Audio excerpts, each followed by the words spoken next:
पर सियासत अनलिमिटेड, लालू यादव का ताज़ा गिट हंसने पर मजबूर कर देगा। बिहार में आए दिन पुल जल में समाधि ले रहे हैं।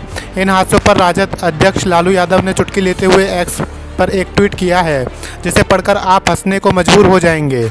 लालू यादव ने किशोर मीणा का बनाया हुआ एक कार्टून शेयर किया है, जिसमें बिहार में बीते 10 दिनों में 5 पुल गिरने को लेकर व्यंग किया गया है।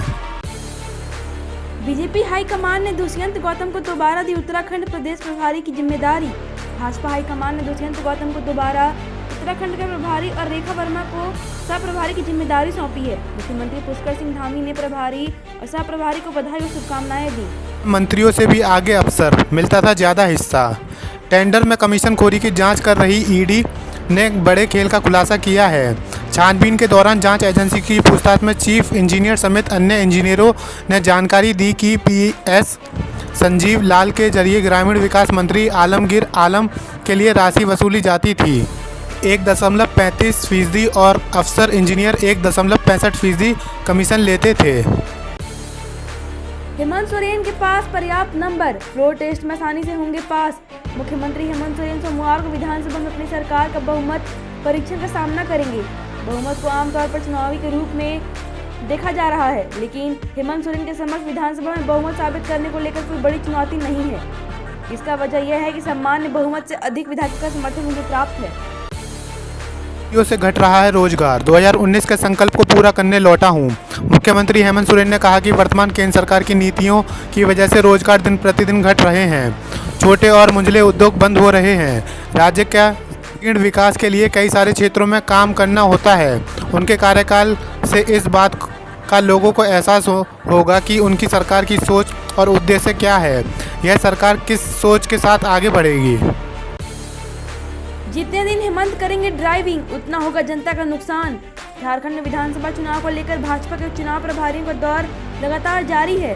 गुरुवार को चुनावी प्रभाव सह केंद्रीय मंत्री शिवराज सिंह चौहान आरोप पत्र समिति युवा महिला मोर्चा के पदाधिकारियों के साथ बैठक की। वहीं मीडिया से बात करते हुए कहा कि हेमंत सोरेन का ड्राइविंग सीट पर बैठा दुर्घटना ही कराएगा। कहीं पर निगाहें, कहीं पर निशाना। बहराइच में जल भराव के बहाने गोरखपुर पर बोले अखिलेश यादव। समाजवादी पार्टी के राष्ट्रीय अध्यक्ष अखिलेश यादव ने बारिश में जल भराव को लेकर योगी सरकार को घेरा है। सोशल मीडिया प्लेटफॉर्म एक्स पर उन्होंने लिखा, बहराइच के जिला अस्पताल में चलती नाव कह रही है कि बरसात में सिर्फ गोरखपुर की सड़कें पर ही नाव नहीं चलती, यहाँ भी चलती है। ढीला नहीं पड़े सरकार, मायावती। बहुजन समाज पार्टी बसपा की प्रमुख मायावती ने हाथरस भगदड़ में 121 मौतों के जिम्मेदार पर सख्त कार्रवाई की मांग की है। अपनी प्रतिक्रिया में उन्होंने इस घटना को अत्यंत चिंताजनक बताते हुए लोगों से अंधविश्वास और पाखंडवाद का शिकार न बनने की अपील भी की है। उन्होंने कहा कि किसी के बहकावे में आकर अपनी मुश्किलों को नहीं बढ़ाएं। बीजेपी ने घोषित किए 7 राज्यों के प्रभारी। खराब प्रदर्शन वाले यूपी, महाराष्ट्र, बंगाल को अभी इंतजार। भाजपा ने शुक्रवार को विभिन्न राज्यों के प्रभारी और सह प्रभारी घोषित कर दिए। हालांकि इस सूची में यूपी का नाम नहीं है। खास बात यह है कि जिन राज्यों में भाजपा का प्रदर्शन सबसे खराब रहा, वहां भी प्रभारी घोषित नहीं किए गए हैं। इनमें यूपी के अलावा महाराष्ट्र, पश्चिम बंगाल जैसे राज्य भी शामिल हैं। महाराष्ट्र एमएलसी चुनाव, 11 सीट 12 कैंडिडेट। महाराष्ट्र विधान परिषद के लिए 11 सीटों के लिए चुनाव 12 जुलाई को होने वाले हैं। भारतीय जनता पार्टी ने पंकजा उद्धव ठाकरे के निजी सहायक नावेकर सहित कुल 12 उम्मीदवारों का उत्तरदायित्व संभाला है। आज के लिए अंतिम तिथि थी। वर्तमान में 11 विधान परिषद का कार्यकाल 27 जुलाई को समाप्त हो रहा है। हाथरस के हादसे के बाद ओडिशा पुलिस ने लिया सबक, एआई से मदद लेंगे। हाथरस उत्तर प्रदेश के धार्मिक सत्संग के दौरान भगदड़ में 122 लोगों की मौत हो गई थी। अब ओडिशा के पुरी में भगवान जगन्नाथ की यात्रा होने जा रही है, जिसमें 10 लाख से अधिक भक्त उपस्थित होने की उम्मीद है। इस यात्रा के दौरान ओडिशा पुलिस ने हाथरस हादसे से सीख लेते हुए सुरक्षा के माध्यम में एआई तकनीक का उपयोग करने का फैसला किया है। कर मरने वाले स्वतंत्रता सेनानी नहीं, 10 लाख के मुआवजे के विरोध में एससी में याचिका। मद्रास हाई कोर्ट में एक जनहित याचिका दायर की गई है, जिसमें तमिलनाडु सरकार द्वारा रुचि शराब पीड़ितों को 10 लाख मुआवजे देने के आदेश को रद्द करने का विरोध किया गया है। सुनवाई में मुख्य न्यायाधीश ने राशि को अधिक माना और अगली सुनवाई के लिए 2 सप्ताह की तारीख निर्धारित की है। जहरीली शराब का शिकार लोकता सेनानी या सामाजिक कार्यकर्ता नहीं थे। स्पीकर अवैध कार्य किया और उनकी जान गई। दिल्ली में बारिश को लेकर क्या है सरकार की तैयारी? दिल्ली में मानसून के दौरान यमुना में बाढ़ की आशंका को देखते हुए शुक्रवार को बाढ़ नियंत्रण एक्सप्रेस कमेटी की बैठक हुई। सिंचाई और बाढ़ नियंत्रण विभाग के मंत्री सौरभ भारद्वाज और पीडब्ल्यूडी मंत्री आतिशी ने बाढ़ नियंत्रण राहत बचाव की तैयारी पर चर्चा की। साल सामने आए सबसे ज़्यादा डेंगू के केस, क्या बोले सौरभ भारद्वाज। दिल्ली में रिकॉर्ड बारिश के बीच इस साल पिछले 5 सालों की तुलना में डेंगू की सबसे ज़्यादा मामले सामने आए हैं। यह जानकारी आंकड़ों से मिली है। 1 जनवरी से 29 जून के 20 शहरों में कुल 246 मामले रिकॉर्ड किए गए हैं, जो कम से कम 2019 के बाद से इस समय दर्ज किए गए केस की सबसे ज़्यादा संख्या है। दिल्ली विधानसभा चुनाव के लिए बीजेपी करेगी महामंथन। भारतीय जनता पार्टी ने दिल्ली विधानसभा चुनाव 2025 की तैयारियों के लिए अपनी कमर कस ली है। पार्टी नेताओं ने बताया कि रविवार को दिल्ली भाजपा अपनी विस्तारित कार्यकारिणी की बैठक करेगी, जिसमें आगामी चुनाव की रणनीति पर विचार विमर्श होगा। गिराए जाने पर जारी रार के बीच सीईसी का बड़ा फैसला, CAPFIMS को लगाई कड़ी फटकार। क्या कहा? दिल्ली के रिज एरिया में 1100 पेड़ काटने का मामले पर आप और बीजेपी सरकार के बीच जुबानी जंग चल रही है। सुप्रीम कोर्ट द्वारा नियुक्त केंद्रीय अधिकारी प्राप्त समिति ने केंद्रीय सशस्त्र पुलिस बल विज्ञान संस्था के मैदानी गढ़ क्षेत्र में सर्जिकल और दक्षिणी रिज के कुछ हिस्सों में अपने मौजूदा परिसर को 0.75 एकड़ तक विस्तार करने का प्रस्ताव को खारिज कर दिया। हर संत का बीता हुआ कल और पापी का भविष्य होता है, बड़ी बात बोले सुप्रीम कोर्ट ने दे दी जमानत। जस्टिस JB पालीवाला और जस्टिस उज्जवल भुइयां की बेंच ने एक फर्जी नोट मामले में जमानत पर सुनवाई के दौरान कहा कि हर संत का एक अतीत होता है, हर पापी का एक भविष्य होता है। उन्होंने सावधानी से यह स्पष्ट किया कि अपराधी को सुधारने की क्षमता हर व्यक्ति के पास होती है और अपराध के पीछे के कारण हो सकते हैं, वह सामाजिक, आर्थिक या पारिवारिक परिस्थितियाँ। अग्निवीर का मुद्दा, राहुल गांधी ने शुक्रवार को लोकसभा में कहा कि पंजाब के शहीद अग्निवीर अजय कुमार के परिवार को सरकार द्वारा कोई मुआवजा नहीं दिया गया है, सिर्फ बीमा कंपनी ने भुगतान किया है। उन्होंने एक वीडियो जारी करके इस बात को दिखाया है कि मुआवजे और बीमा में फ़र्क है। गगनयान कब भरेगा उड़ान? आ गई बड़ी अपडेट, नासा दे रहा साथ। इसरो ने एक महत्वपूर्ण अपडेट दिया है। गगनयान मिशन के 4 ट्रेंड पायलटों में से 2 को ट्रेनिंग के लिए ISS भेजा जाएगा। इस मिशन को एक्सियोम 4 के नाम से जाना जाता है और नासा भी इसमें सहयोग कर रहा है। इसका शुरू होने की अनुमानित तिथि और अक्टूबर 2024 है। बार 400 पार हो गया, ब्रिटेन चुनाव को लेकर शशि थरूर ने कसा बीजेपी पर तंज। यूके के आम चुनावों में 14 साल बाद लेबर पार्टी की बड़ी जीत हुई है। थरूर ने यूके के चुनाव पर बीजेपी पर तंज कसा है, कहा कि अब की बार 400 पार हो गया, लेकिन यहाँ नहीं किसी दूसरे देश में।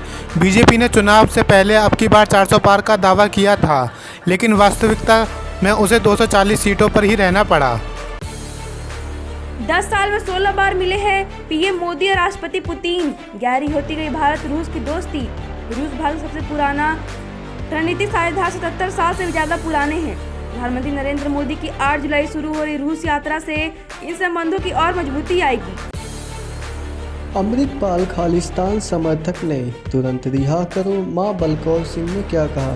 खालिस्तान समर्थक और अन्य सांसद अमृतपाल सिंह ने शुक्रवार को दिल्ली में लोकसभा सांसद के पद की शपथ ली। उनकी मां बलविंदर कौर ने इस मौके पर मीडिया से बातचीत करते हुए उन्हें बधाई दी और संगत का धन्यवाद भी दिया।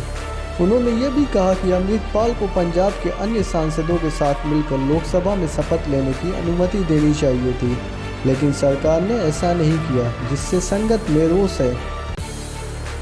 अभय मुद्रा को गुरु नानक से जोड़ने पर घिरे राहुल गांधी, भड़क गई संस्था SGPC।